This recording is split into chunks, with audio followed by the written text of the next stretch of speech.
দেবে কি আমাদের আজকে সংক্রান্তি না, চৈত্রী সংক্রান্তি। বন্ধুরা করছি হলো গিমা শাকের বড়া। আজকে আমাদের সংক্রান্তি, তার জন্য আজকে সব নিরামিষ খাওয়া হচ্ছে। হলো রবিবার থেকেই নিরামিষ খাওয়া হচ্ছে। তো এর মধ্যে গিমা শাক আর দু একটা নিম পাতা আর হলো বেসন আর একটু চালের গুঁড়ি দিয়ে মাখাচ্ছি। ছোটো ছোটো করে বড়া ভাজবো, কেন হেবি তেতো হয় এই জন্য। আর দু একটা কাঁচা লঙ্কাও দিয়েছি। তেতো, তার মধ্যে আবার সেই নিম পাতা দিয়েছো? এত তেতো? হ্যাঁ, না দিতে হয়, ওটা নিয়ম। আর কি হয়েছে? তো চলে আসো, দেখিয়ে দিই কী কী রান্না হয়েছে। ভাত বাড়বো, থালাগুলো রেখেছি।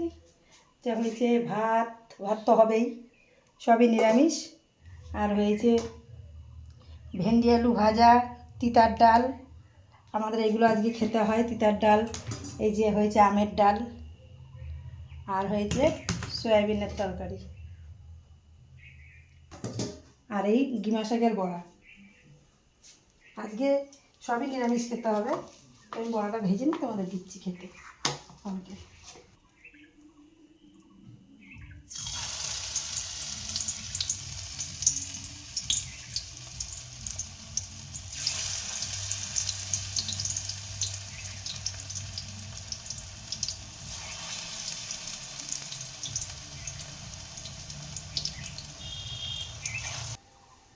এটা কি করবে আবার? এই যে তরমুজটা কেটে দিই, মানে বড়াটা হতে হতে তখন তরমুজটা কেটে নেই।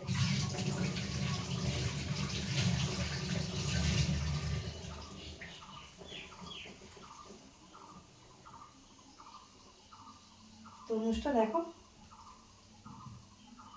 কেটে নিয়ে এসে লাল হয়েছে তো ভালো। কাটো। হ্যাঁ কেটে দিই, খেয়ে উঠে খাবে।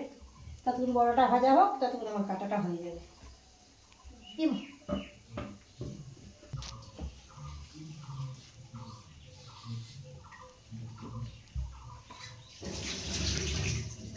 কালকে যে তরমুজটা নিয়ে আসলাম ওটা কই? ওইটা আছে ফ্রিজে, খুব একটা ভালো হয়নি তো। কালকেরটা? এই যে তরমুজের জন্য বলে কেটে নিয়ে আসতে, দেখেছো? আমি বললাম ঠাকুরের পুজো দেবো, ওই জন্য তো কেটেও আনলাম না। ওই জন্য সবসময় তরমুজ কেটে নিয়ে আসতে হয়। এবার কেটে সাদা হলে তখন তো তুমি দোকানে দিতে যেতে পারবে না, সে তো তাহলে ওই জন্য কেটে সবসময় দেখে নিতে হয়। ঠাকুরের, ওই যে আমি বললাম যে নিয়ে আসলে আবার রেখে দেবো, নষ্ট হবে। ওরা যখনই দেখে কাটতে হবে না, তখনই ওরা এইসবই করে। আর সব কিছু তো দেখি ওইটাও নিয়ে আসি। নিয়ে আসো, দেখো।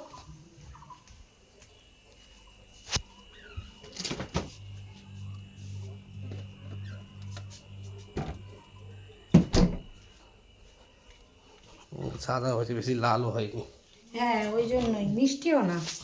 মিষ্টিও না? না। ওইটাও কেটে দিয়ে তাহলে। হ্যাঁ, কেটেই ফেলবো, তা রেখে দিই। আর ঠাকুরের জিনিস ফ্রিজে রাখবো না বলে রাখিনি।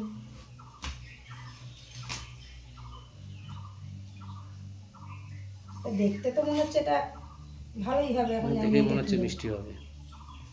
বালি বালি ধরনেরও আছে, একটু এরকম হলে তরমুজ ভালো লাগে। আর আমাদের বন্ধুরা তরমুজ ওই কামড়ে খেতে চায় না, এরকম সাইজ করে কেটে দিলে তবেই তারা খাবে।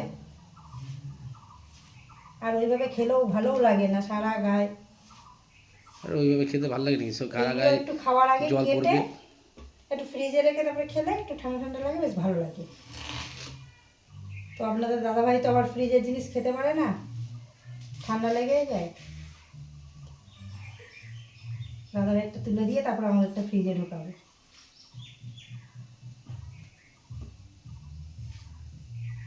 একটু ততক্ষণ দেখে আসি বড়াটা।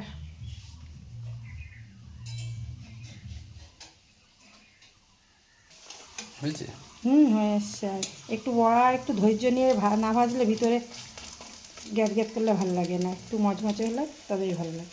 বড়াটা তো আমার অনেকক্ষণ আগেই ভাজা হয়ে যেত যখন রান্না, কিন্তু এইগুলো এত তিতো, ভেজে রাখলে খুব তেতো হয়ে যায়। ঠান্ডা গেলে বেশি তো লাগে। হ্যাঁ, এই জন্য আমি সব রেডি করা ছিল, ওই জন্য আমি মাখিয়ে বসিয়ে দিলাম। গরম গরম তো খাওয়া যায়। হ্যাঁ, আর ঠান্ডা হয়ে গেলে মোটেও খাওয়া যায় না বাবা। এই জন্য আমি তখন ভাজিনি, নাহলে ভাজলে ভাজা হয়ে যেত। আজকে আমাদের সংক্রান্তি বন্ধুরা, এই ছিল আজকের মেনু। তো আবার রাত্রে অন্য কিছু করতে হবে। তো বন্ধুরা আজকে ভিডিওটা এই পর্যন্তই। রোজকারের মতন আজকেও আমাদের দেখিয়ে দিলাম কি কি রান্না হয়েছে। তো আজকের মতন এই পর্যন্তই।